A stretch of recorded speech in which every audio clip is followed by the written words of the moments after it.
చందుర్తి మండల కేంద్రంలోని బీజేపీ కార్యాలయం ఆవరణలో భారతీయ జనసంఘ కర్త డాక్టర్ శ్యాంప్రసాద్ ముఖర్జీ వర్ధంతి వేడుకలను సోమవారం రోజున మండల బీజేపీ శ్రేణులు ఘనంగా నిర్వహించారు. ఈ సందర్భంగా ఆయన చిత్రపటానికి పూలమాల వేసి ఘనంగా నివాళులర్పించారు. ఈ కార్యక్రమంలో బీజేపీ మండల అధ్యక్షులు ముకులే విజేందర్ మాట్లాడుతూ శ్యాంప్రసాద్ ముఖర్జీ ఈ దేశానికి చేసిన సేవ ముందు చూపు ధోరణితో దేశ సమైక్యత దెబ్బతింటుందని, ఒకే దేశంలో ఒకే విధానం ఉండాలని, దేశ సమైక్యతను కాపాడడం కోసం ప్రాణాలను అర్పించాడని జనసంఘం ఏర్పరిచి ఈనాడు భారతీయ జనతా పార్టీకి అవతరించి దేశంలోని అతి శక్తివంతమైన పార్టీకి ఎదిగి నరేంద్ర మోదీ ఆధ్వర్యంలో దేశ ఔన్నత్యాన్ని కాపాడుతూ ప్రజా శ్రేయస్సుగా నిత్యం పాటుపడుతూ అంత్యోదయ లక్ష్యంతో ముందుకు సాగుతున్న పార్టీ బీజేపీ అని నాయకులు పేర్కొనడం జరిగింది.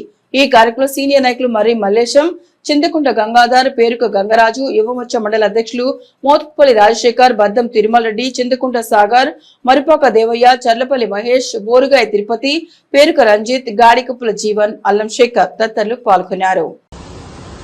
ఈరోజు చందుర్తి మండల కేంద్రంలో భారతీయ జనతా పార్టీ నాయకులు కార్యకర్తల మధ్యలో ఇవాళ డాక్టర్ శ్యామ్ ప్రసాద్ ముఖర్జీ గారి వర్ధంతి పురస్కరించుకొని ఈరోజు వారికి నివాళులర్పించడం జరిగింది. మరి శ్యామ్ ప్రసాద్ ముఖర్జీ గారు మరి ఆ టైంలో జమ్మూ కాశ్మీర్లోనైతే 370 ఆర్టికల్ రద్దును మొట్టమొదటిగా వారి నోటి నుంచి మరి దానికోసం ఫైట్ చేసినటువంటి వ్యక్తి. మరి అలాగే భారతీయ జనసంఘ్ స్థాపించిన వ్యక్తి.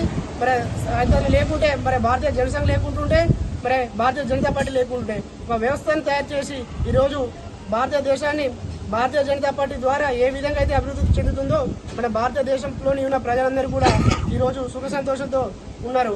ఇదంతా కారణం ఏంటంటే ఆ రోజు శ్యామ్ ప్రసాద్ ముఖర్జీ గారు తీసుకున్నటువంటి నిర్ణయాలే. మరి అప్పుడు దేశంలో కాంగ్రెస్ పార్టీకి వ్యతిరేకంగా కొట్లాడినటువంటి వ్యక్తి డాక్టర్ శ్యామ్ ప్రసాద్ ముఖర్జీ గారు. మరి ఆ రోజు ఒకే దేశం ఏక్ దేశమే దో ప్రధాన్ దో నిషాన్ దో నైచలేగా అన్న ఒక మొట్టమొదటి వ్యక్తి ఆ రోజు.